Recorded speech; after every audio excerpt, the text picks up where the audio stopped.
पीताम्बरतरुणबिम्ब फलाधरुष्ठ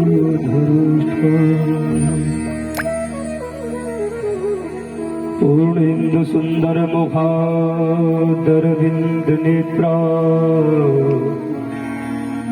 कृष्णात् परं किमपि तत्त्वमहं न जाने। कृष्ण त्वदीय पद पंकज पंजरान्ते अद्यैव मे दिशतु मानसिराजुहंसा प्राण प्रयाण समये कफवात पित्ते कंठावरोधन विधो स्मरणं कुतस्ते। नारायणं नमस्कृत्य नरं चैव नरोत्तमम् देवीं सरस्वतीं व्यासं ततो जयमुदीरये। अज्ञानतिमिरान्धस्य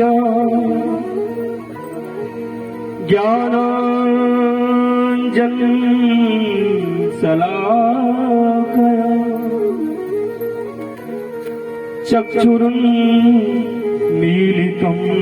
येन तस्मै श्रीगुरुवे मनोजवं मारुततुल्यवेगं जितेन्द्रियं बुद्धिमतां वरिष्ठं वातात्मजं वानरयूथमुख्यं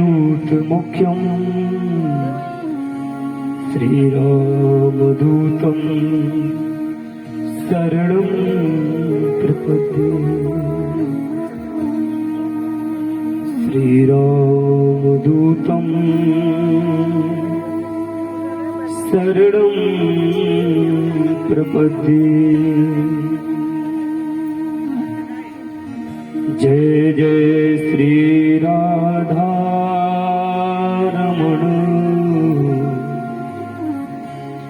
जय जय नवल किशोर जय गोपी चित चोर प्रभु जय जय माखन चोर जय गोपी चित चोर प्रभु जय जय माखन चोर।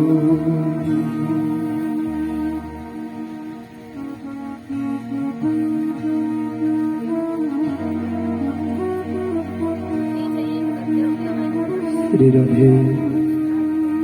आइए उपस्थित सभी श्रोता भक्तगण अपने हृदय को पवित्र करते हुए हमारे साथ सभी मिलकर एक साथ एक स्वर में चौपाई का गायन करें। जय जय जय हनुमान गोसाई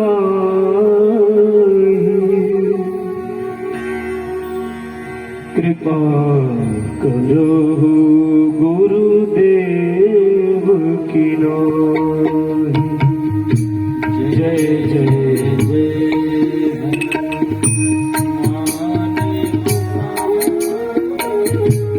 कृपा करहु गुरुदेव की नाई।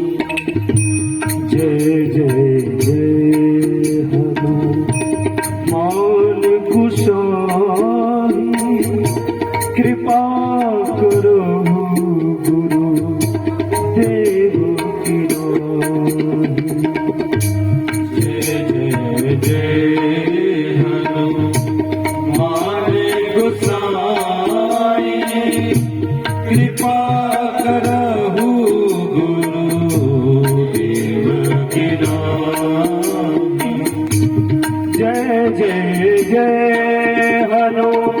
मान गुसाई। जय जय जय हनुमान गुसाई। कृपा करो गुरु देव की रोहि।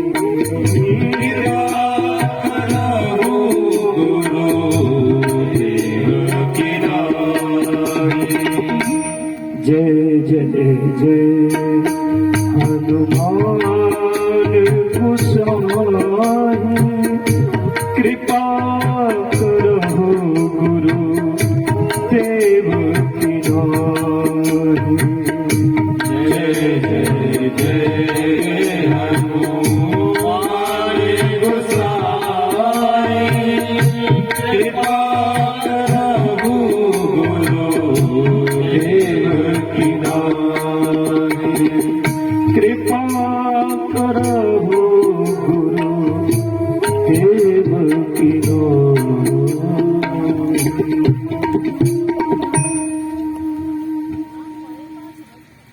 बोलो अनंत बलवंत हनुमंत लाल की जय।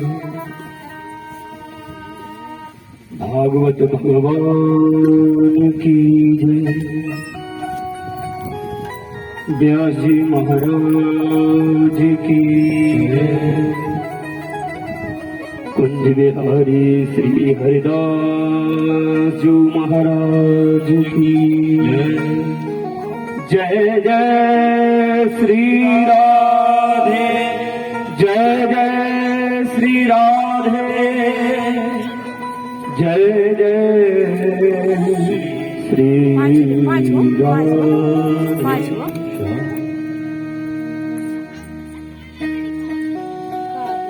सज्जनों, आज पंचम दिवस की कथा प्रारंभ करें उसके पूर्व बड़े भाव से भगवान नाम के साथ इस कथा में प्रवेश करें। आइए सभी अपने मन और वाणी को पवित्र करते हुए भगवान नाम का सहारा लेकर कथा में प्रवेश करें। बोलो राधा रानी सरकार की।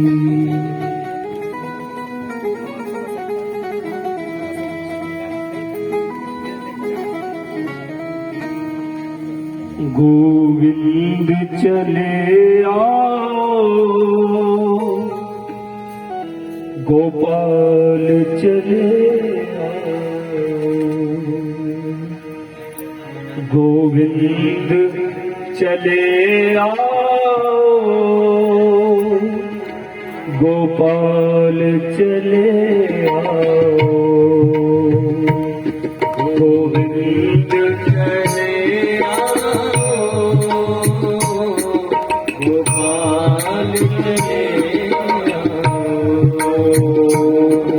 गोविंद चले आओ,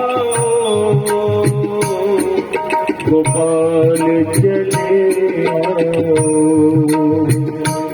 गोविंद चले आओ, गोपाल चले आओ। हे आनंद घन मोहन, हे आनंद घन मोहन। हे आनंद घन मोहन, हे आनंद घन मोहन। रस राज चले आओ, रस राज चले आओ। रस राज चले आओ, रस राज चले आओ। गोविंद चले आओ, गोपाल चले आओ, गोविंद चले आओ, गोपाल चले आओ।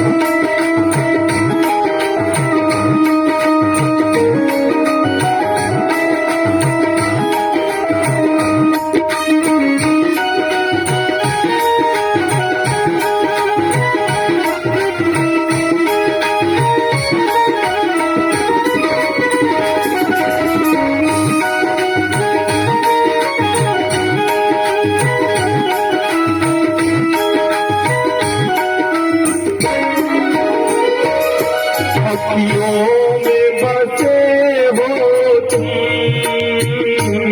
अखियों में बसे हो तुम, सांसों में बसे हो तुम, सांसों में बसे हो तुम, अखियों में बसे हो तुम, अखियों में बसे हो तुम, श्वासों में बसे हो तुम, श्वासों में बसे हो तुम। अब तो ऐसा करो मेरे मन में समा जाओ, अब तो ऐसा करो मन में समा जाओ, गोविंद चले आओ, गोपाल चले आओ, गोविंद चले आओ, गोपाल चले आओ।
दुनिया को दिखा जाओ,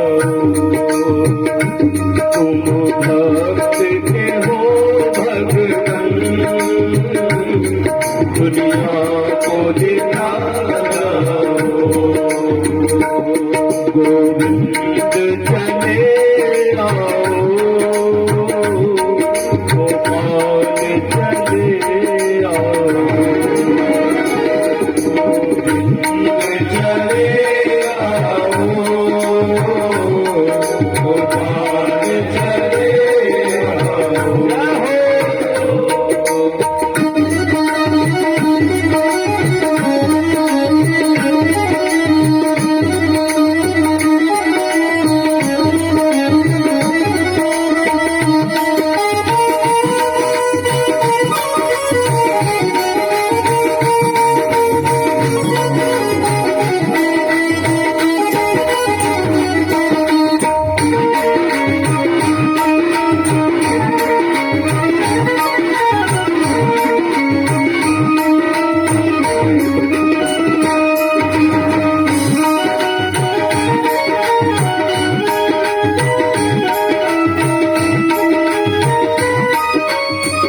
सर पे जमाने से इस दिल ने लगा दी है, इस सर पे जमाने से लगा दी है, एक सर पे जमाने से इस दिल ने लगा दी है, एक सर पे जमाने से इस दिल ने लगा दी है, या हमको बुला लो तुम, या खुद ही चले आओ, या हमको बुला लो तुम, या खुद ही चले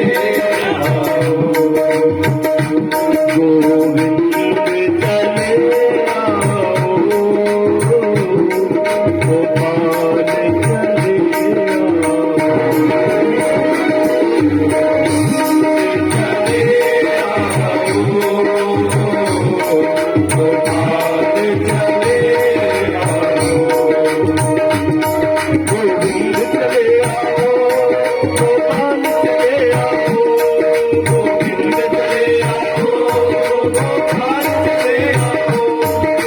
गोविंद चले आओ,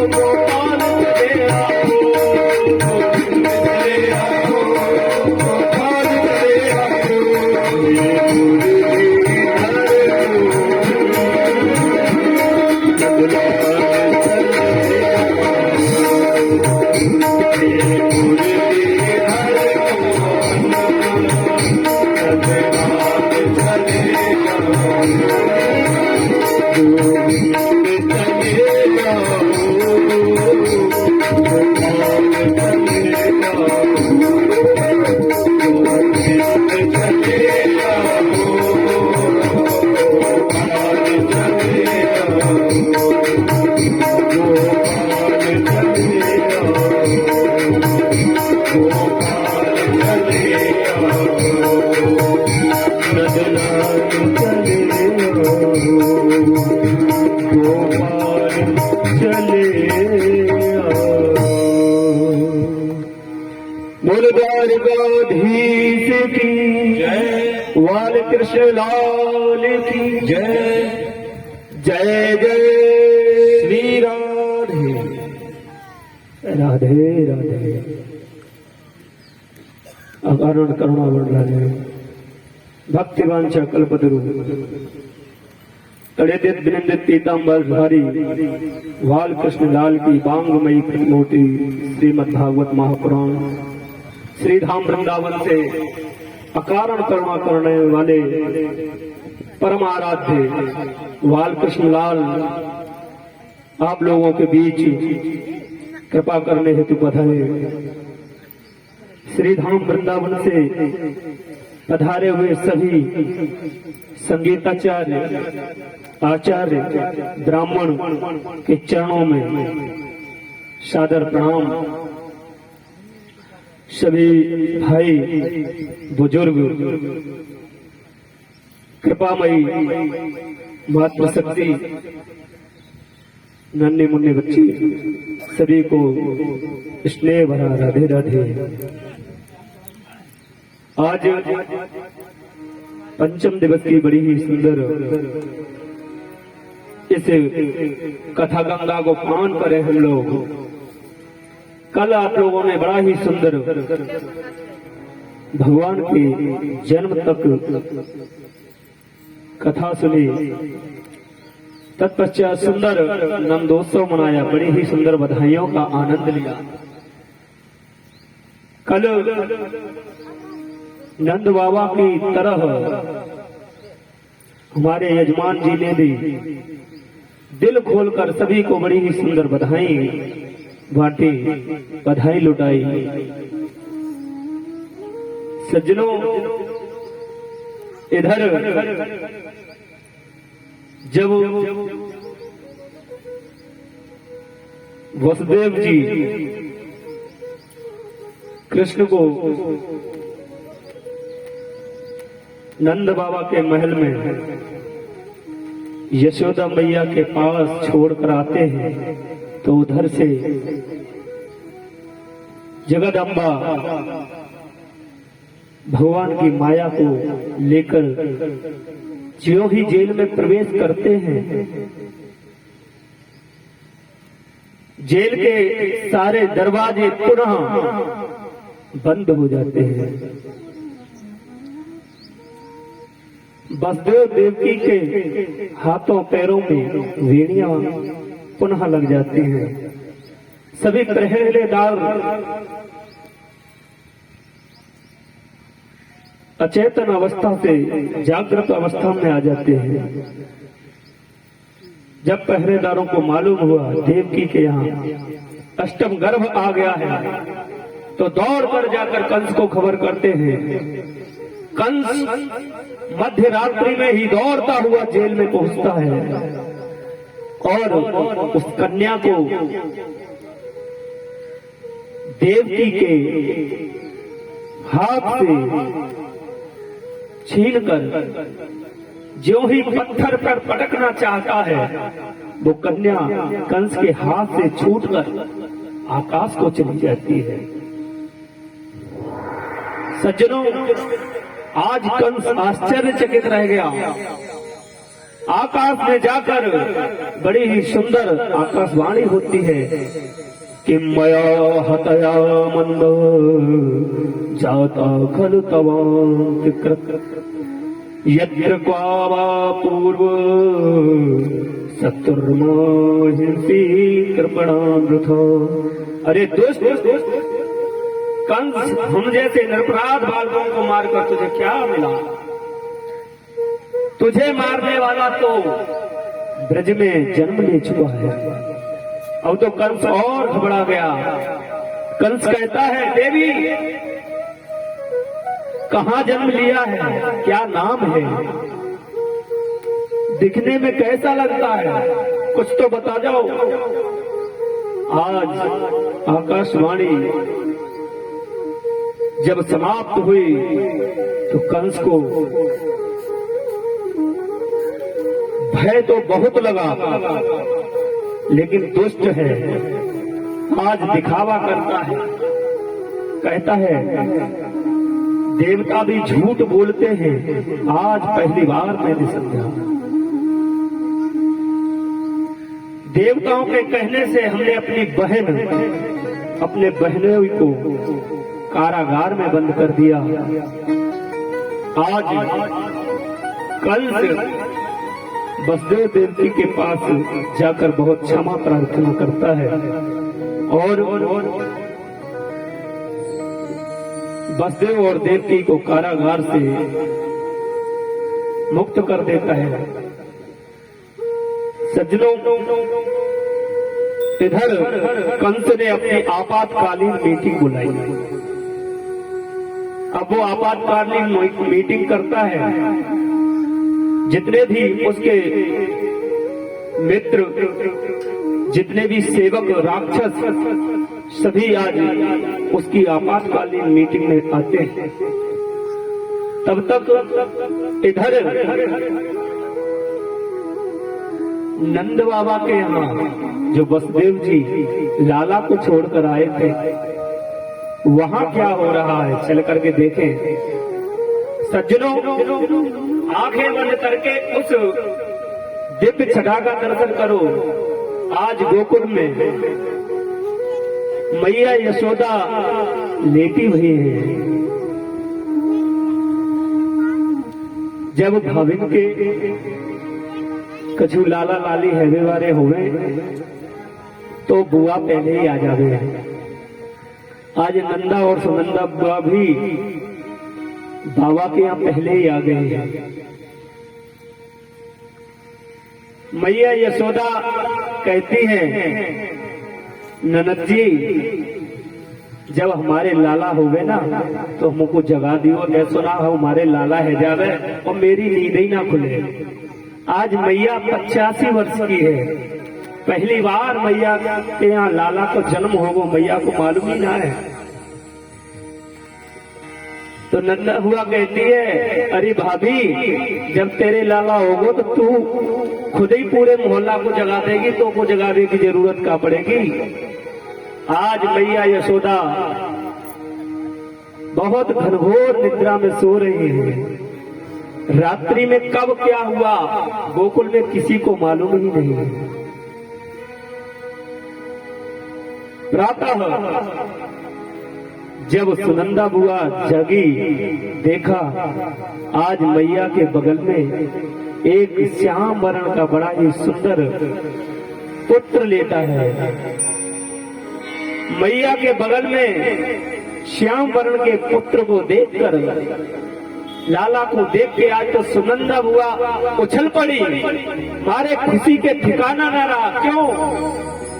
आज बाबा के यहाँ 80 वर्ष की आयु में बड़ा ही सुंदर लाला हुआ है।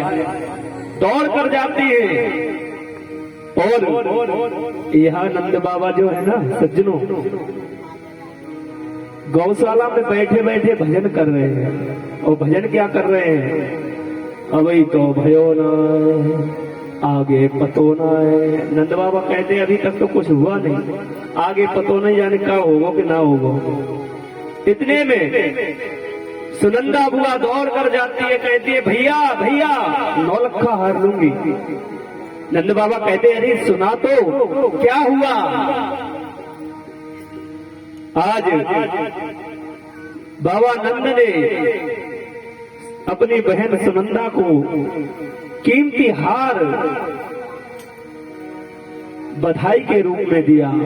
और सुनंदा बुआ नंद बाबा को कहते हैं भैया तेरे घर लाला भयो है, बधाई हो। आप लोगों को खुशी नहीं हुई क्या? नंद बाबा के यहाँ पर 80 साल की आयु में एक सुंदर सा छोरा भयो है। मोको दिखे आप लोगों के मन में कोई खुशी ना हुई है? आप लोग भी बोलो बाबा बधाई हो, मैया बधाई हो। अब तो ब्रज में बड़ा ही सुंदर उत्सव मनने लगा। ग्वाल बालों को, गोपियों को जब मालूम पड़ा कि आज मैया यशोदा के यहाँ लाला को जन्म भयो है, तो बड़ी ही सुंदर बधाइयां गाने लगे। आज पूरा ब्रज आनंदमय है, क्योंकि आनंद स्वरूप परमात्मा का जन्म हुआ है, प्राकट्य हुआ है आज गोकुल में। सारे ब्रज में बड़ी ही सुंदर बधाइयां बजने लगी। सभी ब्रजवासी नाचते हैं, गाते हैं। एक अचंभ सुनो सजनी, मन में सुन के झकझोरा भयो है। देखो सुनो न कहीं ब्रज में इन सो मचो एक रोरा भयो है। के विधना यह कौतुक जानित, साचो के विध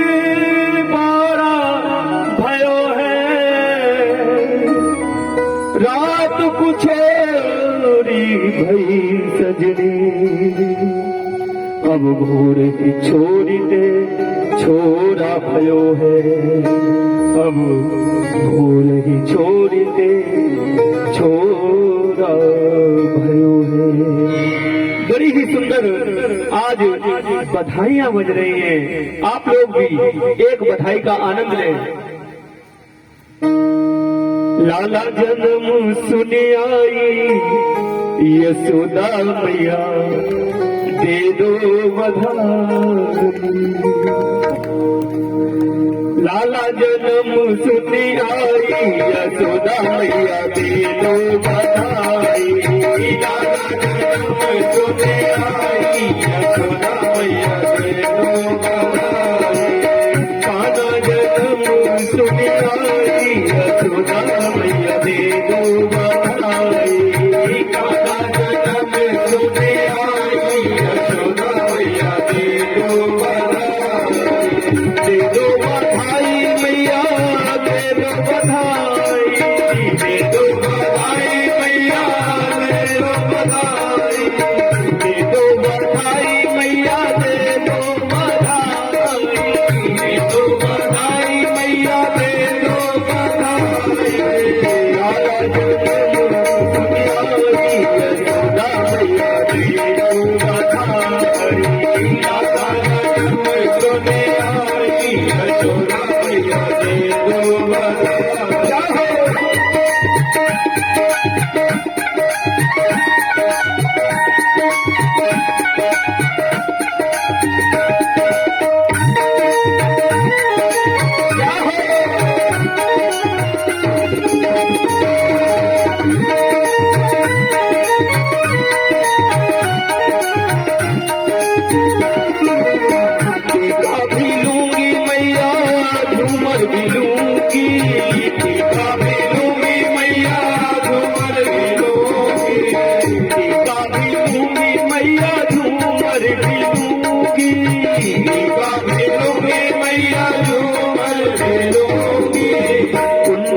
लाला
Thank you.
इस प्रकार से आज बड़ी ही सुंदर नंदोत्सव में सभी ब्रजवासी बड़ा ही सुंदर आनंद करते हैं, झूमते हैं। आज 80 वर्ष के नंद बाबा भी उन 16 वर्ष के गोपों के साथ बड़े आनंद से नाचते हुए बधाइयां लुटा रहे हैं। आज ब्रज में मानो लक्ष्मी रमा नृत्य कर रही है। बाबा जितना धन लुटा रहे हैं उससे 10 गुना ज्यादा आज नंद महल में धन बढ़ रहा है। सज्जनों, भगवान के उत्सव में, भगवान की सेवा में, भगवान के नाम पर आप जितना धन लुटाएंगे ठाकुर जी आपको अनंत गुना करके वापस करेगा। वो लक्ष्मीपति है, रमापति है। आज भगवान के जन्म में बड़ा ही सुंदर बाबा ने अन्न धन सोना जो कुछ था सब कुछ लुटा दिया। सज्जनों, नंदोत्सव चल ही रहा था, इधर कंस ने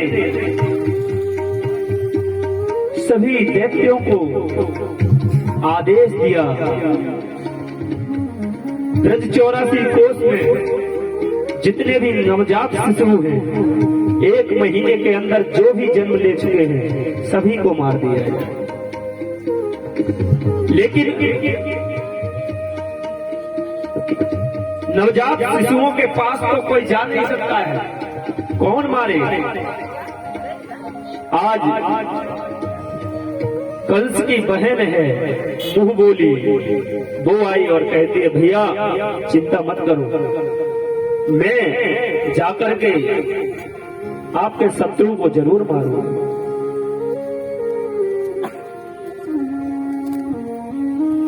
सज्जनों, लेकिन कंस कहता है बहन तेरे इतने बड़े दांत हैं, तू तो बड़ी भयंकर है, राक्षसी है, तुझे अपने घर में जाने कौन देगा? माता यहाँ पूतना कहती है भैया आप चिंता मत करो, ऐसा लीपा पोती करके अपने आप को बनाऊंगी कि बड़ी बड़ी महारानी भी हमारे रूप को देख करके चकित रह जाएंगे। आज पूतना ने ब्यूटी पार्लर में जाकर अपने भेष को बदला। अब तो बड़ी ही सुंदर गोपी के रूप में पूतना ब्रज में जितने भी नव बालक हैं ढूंढ ढूंढ कर हत्या करती जाती है। सज्जनों, आज जब पूतना नंद भवन में आई तो नंद भवन में यशोदा मैया ने देखा ये जो गोपी आ रही है इसको कभी देखा तो नहीं है, लेकिन आपके घर पर कोई मिलने के लिए आपकी सहेली आवे या आपके यहाँ कोई उत्सव चल रहा हो, कोई बड़े घर की महिला अच्छे गहने पहनकर बढ़िया सुंदर गाड़ी से आ जाए तो क्या आप उससे कहेंगे कि आप कौन हैं, क्यों आई हैं? इसी प्रकार से आज यशोदा मैया ने भी पूछा नहीं। मैया ने सोचा कोई होगी, बुरा मान जाएगी यदि हम इससे पूछे कौन हो। लाला का उत्सव मन रहा है, जो भी आता है मैया सबका स्वागत करती है। सज्जनों, पूतना एकांत में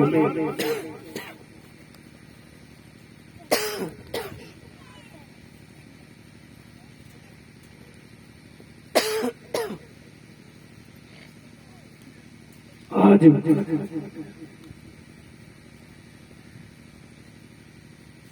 लाला को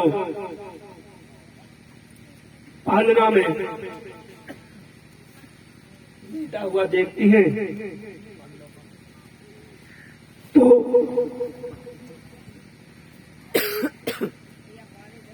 दौड़कर कन्हैया को अपनी गोदी में ले लेती है और अपना विष भरा स्तन भगवान के मुख में दे देती है। कन्हैया भी आज बड़े ही प्रेम से पूतना का दुग्ध पान करने लगे। आज पूतना ने सोचा ये लाला तो अभी तक मर जाना चाहिए था, क्योंकि कालकूट नामक विष लगाकर पूतना आई है। लेकिन जब कन्हैया को कुछ नहीं हुआ तो पूतना एकदम घबरा गई और पूतना ने अपना विशाल राक्षसी का रूप बनाया और आकाश में उड़ने लगी। जब कन्हैया को लेकर आकाश में उड़ी तो नंद महल में सभी गोपवाल, मैया यशोदा, सभी लोग घबरा गए। हाय, राक्षसी ने हमारे लाला को राक्षसी लेके उड़ गई आकाश में। मैया बहुत विलाप करती है, लेकिन इधर कन्हैया पूतना मौसी के दूध के साथ प्राण भी पान करने लगे। तो पूतना चिल्लाती है, छोड़ दे कन्हैया, छोड़ दे लाला। सामुंच मुंचाल मते प्रभासिनी निष्क्रियमाना किल जीव मर्मिणी विकृत्य नेत्रे चरणों भुजौ प्रसिद्ध गात्रा क्षिपति रुरोदः। पूतना बड़ा भयंकर शब्द करती हुई आकाश से विशाल देह धारण करके एक बगीचे में जाकर गिरती है। बगीचे के सारे वृक्ष टूट जाते हैं पूतना के शरीर से। सज्जनों, पूतना को 18 किलोमीटर का बताया है भागवत में। कहते हैं पूतना का श्री विक्रय 18 किलोमीटर का था। जहां गिरी वहां के सारे पेड़ पौधों को तोड़ दिया। अब दौड़ कर सभी ब्रजवासी पूतना के शरीर के पास पहुंचे और देखा कन्हैया आज पूतना मौसी का दूध पी रहे हैं।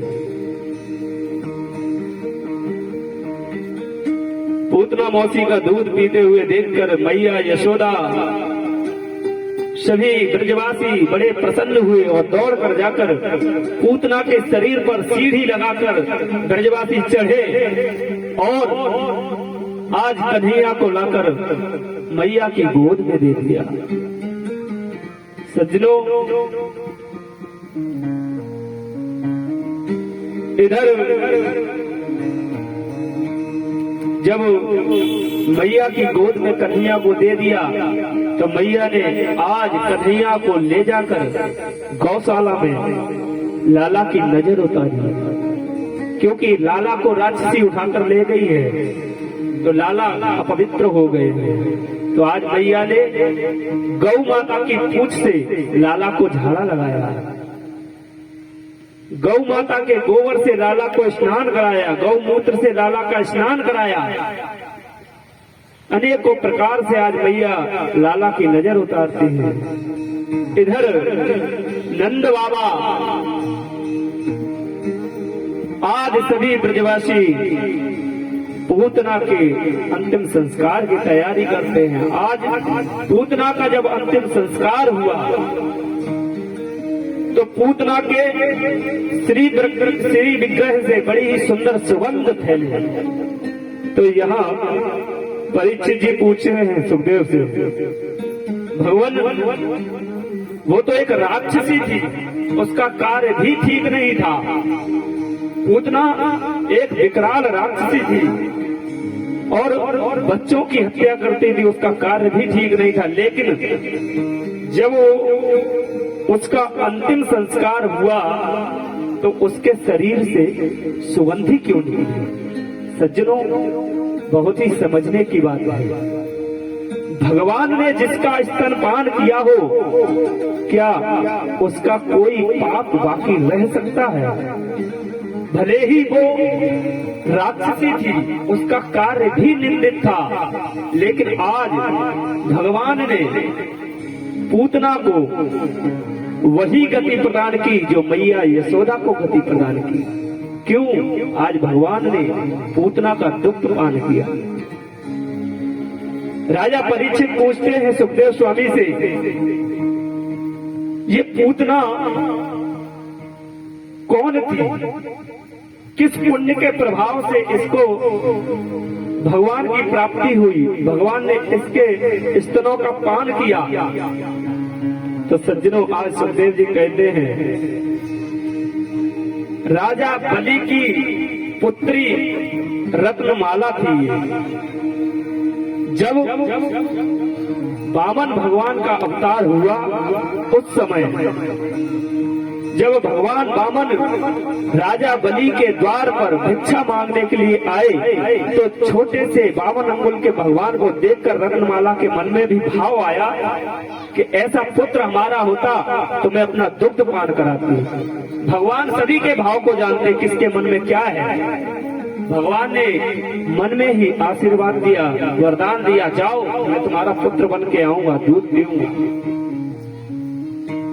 और जब भगवान ने 3 पग भूमि मांग ली और जब नापा तो भगवान ने अपना विशाल विग्रह बनाया। एक पग में पूरा पृथ्वी लोक नाप लिया, एक पग में पूरा स्वर्ग लोक नाप लिया, एक पग में पाताल लोक नाप लिया, तीनों पग में सारी भूमि को नाप लिया। तो उसी समय रत्नमाला के मन में आया कि यदि ऐसा पुत्र मेरा होता, झूठ बोलने वाला, मांगते समय तो छोटा बना और नापने के समय इतना विशाल शरीर बनाया, ऐसा मेरा पुत्र होता तो मैं उसको जहर दे के मार देती। देखो, भगवान उसके शुभ विचार को भी जान गए तो भगवान ने वरदान दिया, मैं तेरा स्तन पान करूंगा, दुग्ध का पान करूंगा। और जब उसने मन में ऐसा भाव उत्पन्न किया तो भगवान ने कहा तेरी ये इच्छा भी पूरी कर दूंगा। इसलिए सज्जनों, आज भगवान ने पूतना का दुग्ध पान करके पूतना का उद्धार किया। आगे चलकर भोले बाबा कन्हैया के दर्शन करने आते हैं। जो भोलेनाथ का और हमारे राघव सरकार का, मेरे केशव सरकार का, गोविंद का रिश्ता है ना सज्जनों, भक्त और भगवान का रिश्ता है, मित्र का रिश्ता है।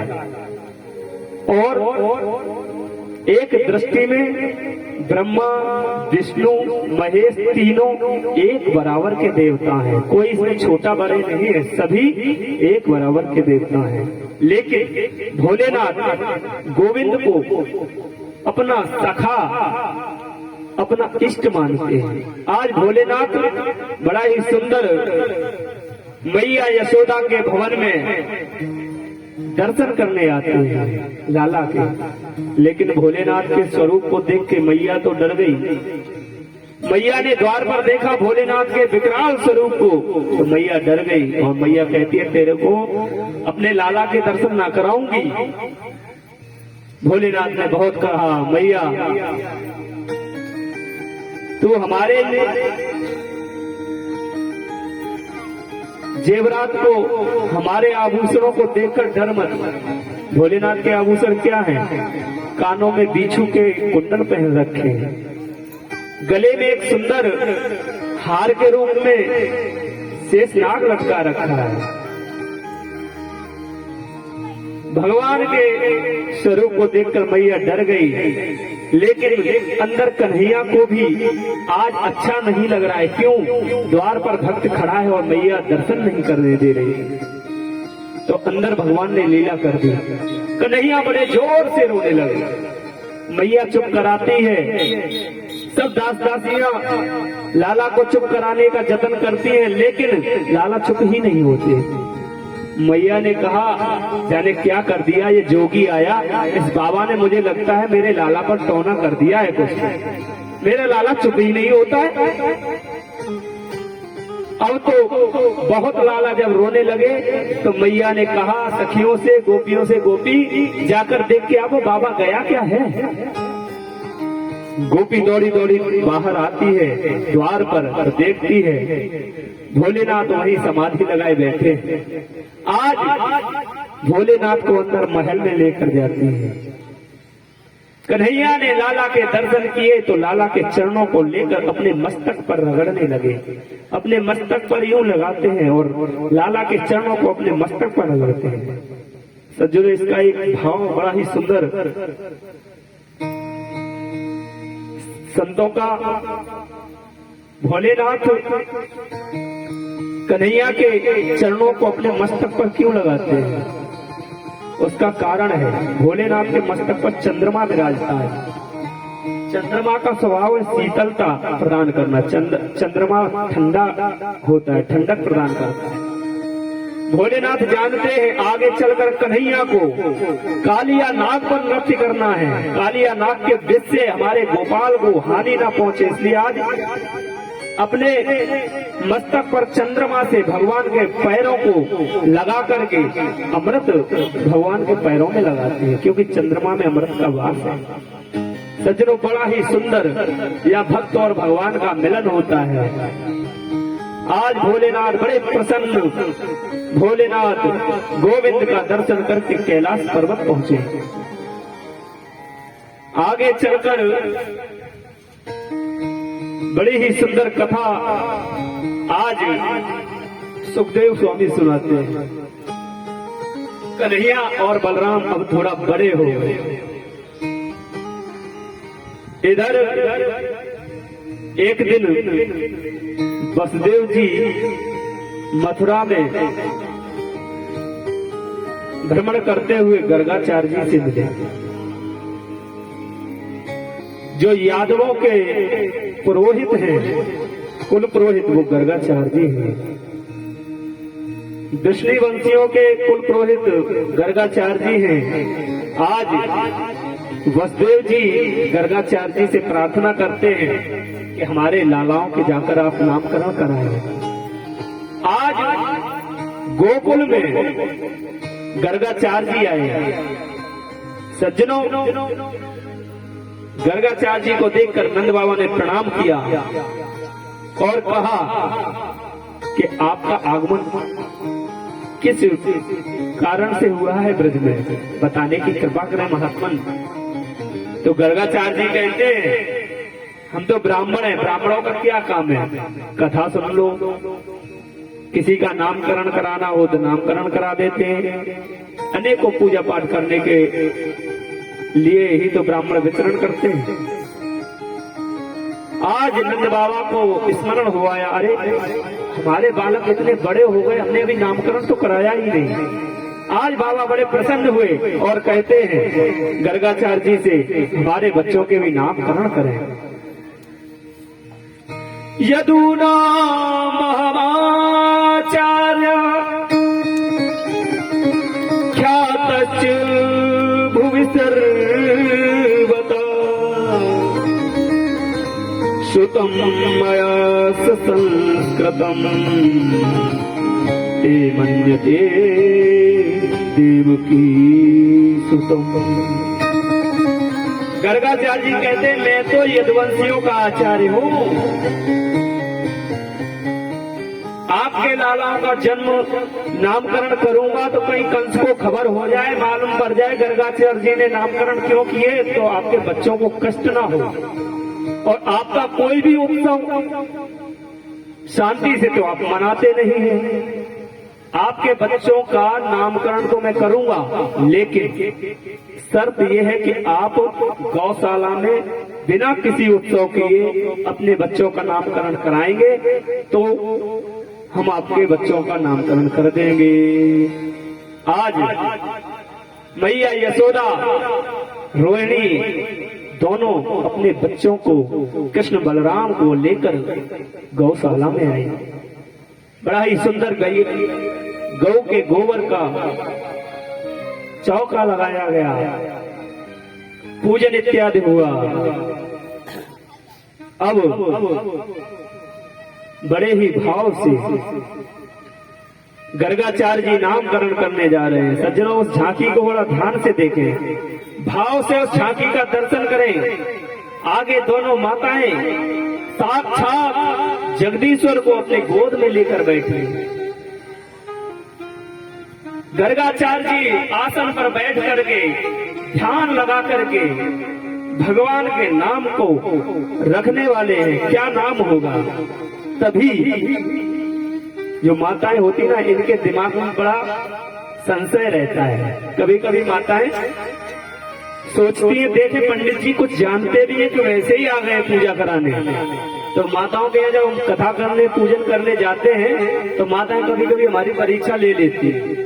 ले लेना चाहिए, माताओं का स्वभाव होता है। आज माताओं ने सोचा देखे बाबा को कुछ आता है या नहीं आता है, तो अपने अपने पुत्रों को बदल लिया।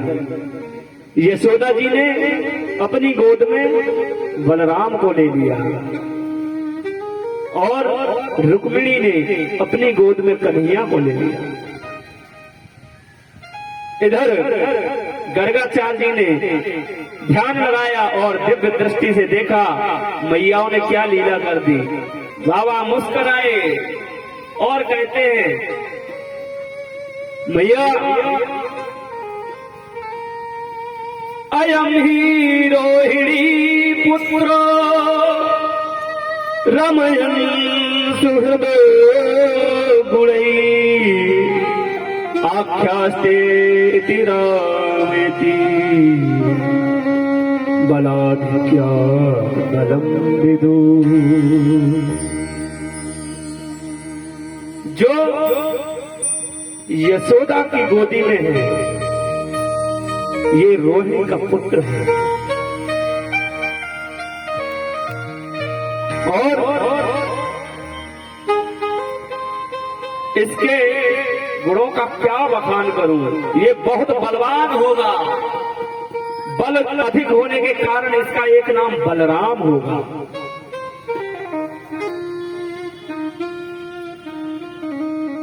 इसका स्वभाव शांत होगा, इसलिए इसे राम भी कहेंगे, बलभद्र भी कहेंगे। इस प्रकार से आज माता रोहिणी ने अपने पुत्र को गोद में लिया और तुरंत मैया यशोदा ने एक हार उठा करके गर्गाचार्य जी को भेंट किया। क्यों?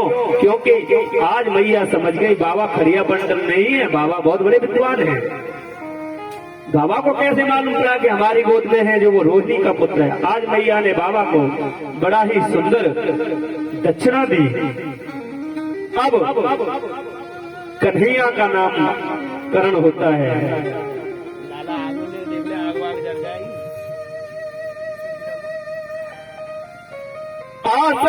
आसंवरणास्त्रेयो हास्य ग्रहतो युगम तनु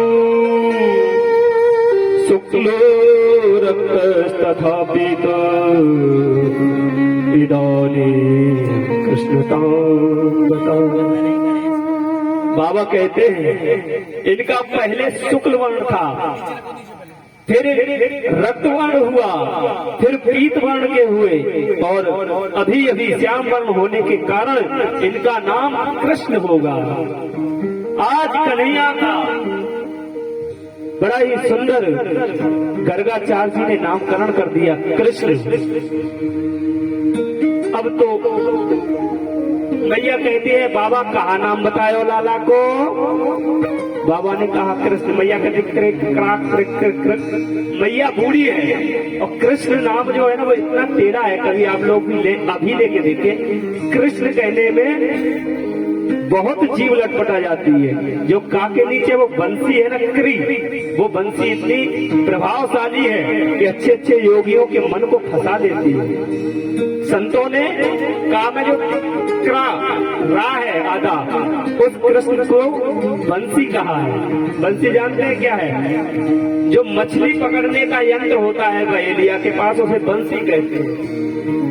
और उस बंसी में जैसे मछली फंस जाती है, उसी प्रकार से कृष्ण का नाम लेने वाले का मन कृष्ण के नाम लेते ही उसका मन उस बंसी में फंस जाता है। क्यों?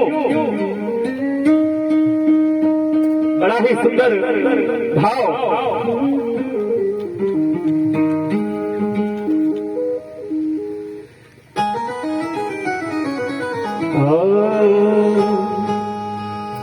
मेरे सरकार का दीदार बड़ा प्यारा है, मेरे सरकार का दीदार बड़ा प्यारा है। कृष्ण मेरा प्यारा गोविंद बड़ा प्यारा है, कृष्ण बड़ा प्यारा गोविंद बड़ा प्यारा है, कृष्ण मेरा प्यारा गोविंद बड़ा प्यारा है, कृष्ण बड़ा प्यारा गोविंद बड़ा प्यारा है।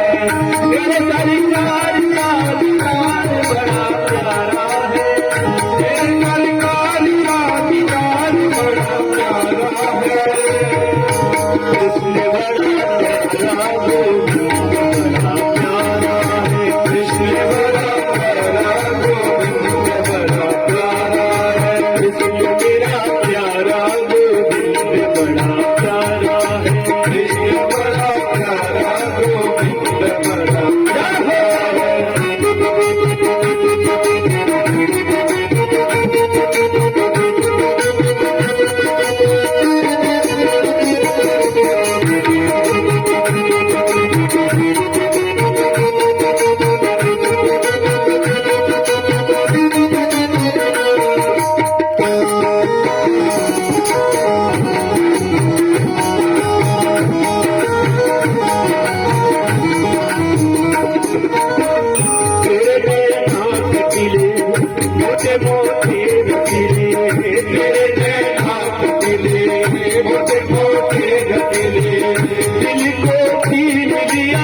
पिया तेरे बिन तरस जिया, मेरे श्याम पिया तेरे बिन तरस जिया। प्रेम तुमसे ही किया तूने क्या जादू किया, प्रेम तुमसे ही किया तूने क्या जादू किया। ओ मेरे श्याम पिया तेरे बिन तरस जिया, ओ मेरे श्याम पिया तेरे बिन तरस जिया। प्रेम तुमसे ही किया तूने क्या जादू किया, प्रेम तुमसे ही किया तूने क्या जादू किया। तेरी यादों में फिर के अंग रंग सारा है, तेरी यादों में फिर के अंग सारा है। कृष्ण मेरा प्यारा गोविंद मेरा प्यारा है, कृष्ण मेरा प्यारा गोविंद मेरा प्यारा है, कृष्ण मेरा प्यारा गोपाल थोड़ा है, मेरा प्यारा गोपाल थोड़ा है। मेरे सरकार का दीवार बड़ा प्यारा है, मेरे सरकार का दीवार बड़ा प्यारा है, मेरे सरकार का दीवार बड़ा प्यारा है, मेरे सरकार का दीवार बड़ा प्यारा है। मेरा प्यारा मेरा प्यारा